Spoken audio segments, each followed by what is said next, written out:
Hello বন্ধুরা, তোমরা কেমন আছো? আশা করি তোমরা ভালো আছো এবং আমিও অনেক অনেক ভালো আছি। তোমরা কম বেশি সবাই জানো কিভাবে মুড়িঘণ্ট বানাতে হয়, কিন্তু আমি যেভাবে তোমাদের বানিয়ে দেখাবো সেভাবে তোমরা বানিয়ে দেখো, তার স্বাদ দ্বিগুণ হবে। তাহলে তোমরা দেখতে থাকো। আমি মুড়িঘণ্টর জন্যে এই কাপের মেপে আমি 2 কাপ গোবিন্দভোগ চাল নেব। 1 কাপ, 2 কাপ।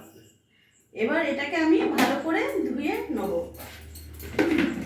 তোমরা গোবিন্দভোগ চালটাকে, যেটা ছোট দানা, সেই গোবিন্দভোগের চালটা নেবে এবং সেন্ট দেখে নেবে, তাহলে এই চালটা একবার ধুলেই আমার হয়ে যাবে। যদি ছোট দানা চালটা নাও তাহলে ওটা খুব ভালো হয়। তাহলে এটা আমি ধুয়ে একবার ধুলেই আমার হয়ে যাবে। আমি এটা ধুয়ে জল ঝরিয়ে রেখে দেবো। এবার আমি কড়াই বসিয়ে নিলাম, কড়াইটা গরম হোক। আর আমি এখানে কাতলা মাছের মাথা নিয়েছি, বড় সাইজটা পাইনি তাই মিডিয়াম সাইজটাই নিয়েছি। এটাতে আমি এখন ভালো করে নুন হলুদ মাখিয়ে নেব।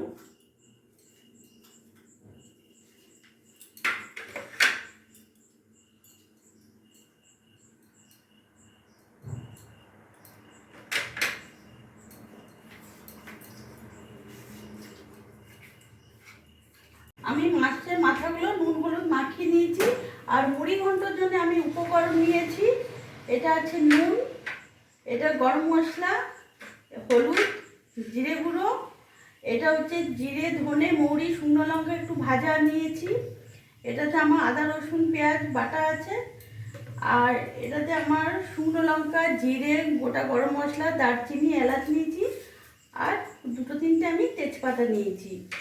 আর এখানে আমি এইভাবে আলু কেটে নিয়েছি, পেঁয়াজ একটা কুচি নিয়েছি, আর এখানে মিডিয়াম সাইজের আমি 2টো টমেটো নিয়েছি। এবার আমার গরম হয়ে গেছে, এতে আমি এবার তেল দিয়ে দেবো।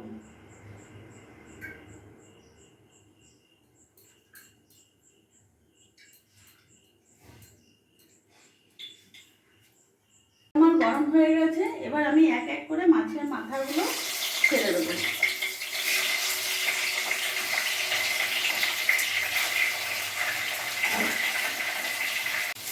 মাছগুলো আমার ভাজা হয়ে গেছে, মাথাগুলো, এবার আমি এক এক করে নামিয়ে ফেলবো।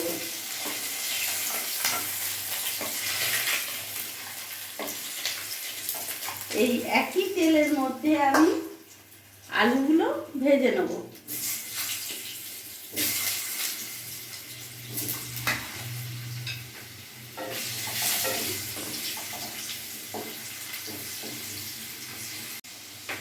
লাল লাল করে আমার আলুগুলো ভাজা হয়ে গেছে, এবার আমি এগুলো নামিয়ে ফেলবো। ওই তেলের মধ্যে আমি তেজপাতা দিয়ে দিলাম, শুকনো লঙ্কা, গোটা জিরে, গোটা গরম মশলা সব দিয়ে দিলাম। এটা একটু ভাজা ভাজা হয়ে গেলেই আমি পেঁয়াজটা দিয়ে দেবো। এবার আমি পেঁয়াজগুলো দিয়ে দেবো।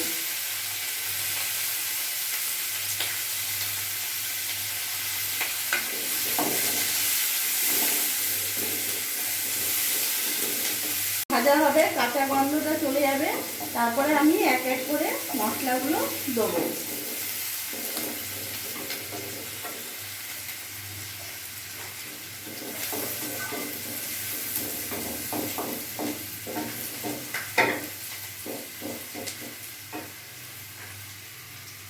আমার পেঁয়াজটা ভাজা হয়ে গেছে, এবার আমি এখানে কাঁচা লঙ্কা চিরা আছে, ওগুলো আমি দিয়ে দিলাম। এবার এক এক করে আমি মশলাগুলো দিয়ে দেবো। এখানে যে বাটা মশলা আছে, আদা বাটা, পেঁয়াজ বাটা, রসুন বাটা, মশলাটা আমি দিয়ে দিলাম। এক এক করে আমি নুন দিয়ে দিলাম, পরিমাণ মতন আমি নুন দিয়ে দিলাম।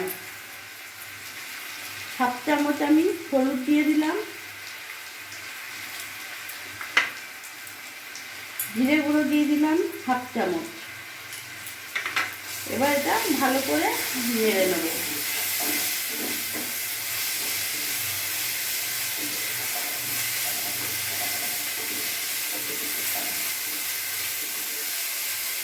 সামান্য এতে একটু আমি জল অ্যাড করব।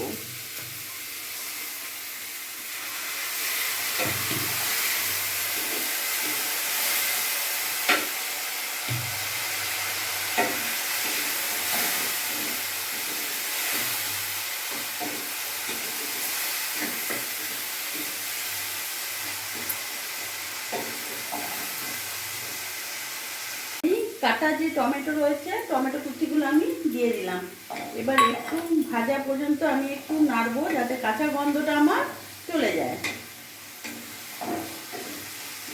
মশলাটা আমার ভাজা হয়ে গেছে। আর এই টমেটোগুলো কিন্তু একদম গলাবে না, একটু একটু শক্ত শক্ত থাকবে। হ্যাঁ, এবার আমার মশলাটা কষানো হয়ে গেছে। এবার আমি এর মধ্যে চালটা দিয়ে দেবো। গোবিন্দভোগ চাল যেটা আমি ধুয়ে রেখেছিলাম ভালোভাবে, ওটা আমি এর মধ্যে দিয়ে দিলাম।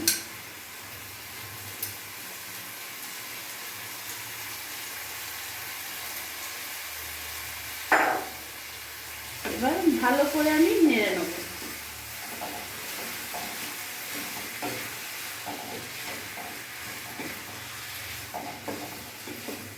আমি ভালোভাবে নাড়িয়ে মিশিয়ে নিলাম মশলার সাথে।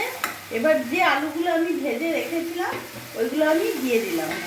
এবার এটার সাথে আমি ভালোভাবে নাড়বো। আমার নাড়া হয়ে গেছে। এবার আমি যে মাছের মাথাগুলো ভেজে রেখেছিলাম ওইগুলো আমি এক এক করে দিয়ে দিলাম। একটু একটু করে ভেঙে দেবো।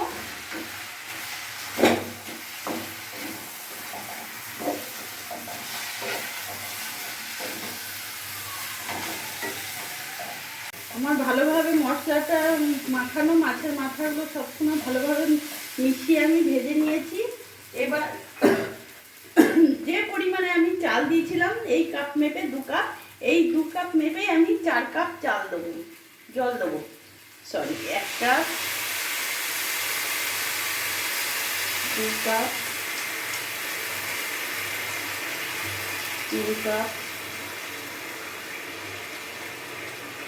4 কাপ দিয়ে দিলাম। এবার ভালোভাবে আমি নেড়ে নিলাম, নাড়াচাড়া করে। এবার আমি আঁচটাকে সিম আঁচ করে দিলাম। এবার এটাকে ঢাকা দিয়ে দেবো আমি কিছু। এবার আমি ঢাকাটা খুলে দেখবো আমার কিরকম কতটা হয়েছে। আমার আলু সেদ্ধ হয়ে গেছে, চালও আমার অনেকটা সেদ্ধ হয়ে গেছে। এবার আর কিছুক্ষণ আমি এটা নাড়াচাড়া করে ওপর নিচ করে আর কিছুক্ষণ আমি করবো। ওই 5 মিনিট করলেই আমার হয়ে যাবে। এবার আমি ঢাকা খুলে দেখব।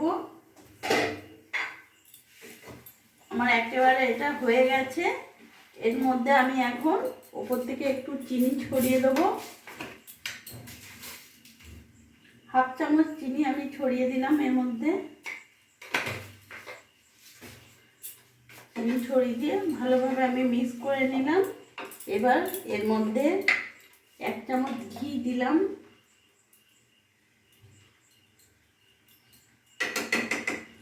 এক চামচ ঘি দিলাম আর একটু গরম মশলা, 1/2 চামচ মতো গরম মশলা আমি ছড়িয়ে দিলাম। এবার ভালো করে আমি এটা মিশিয়ে নেব।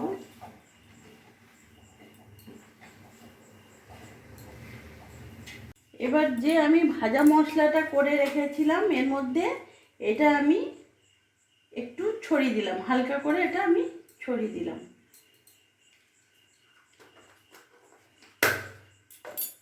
এবার আমার একেবারে রেডি। ঠিকভাবে মিশিয়ে নিলাম। গ্যাস আমি অফ করে দিলাম। তাহলে বন্ধুরা আমার একেবারে মুড়ি ঘন্ট রেডি। তাহলে বন্ধুরা তোমাদের যদি আমার এই ভিডিও ভালো লাগে তাহলে আমাকে লাইক করো, সাবস্ক্রাইব করো আর আমার পাশে থেকো।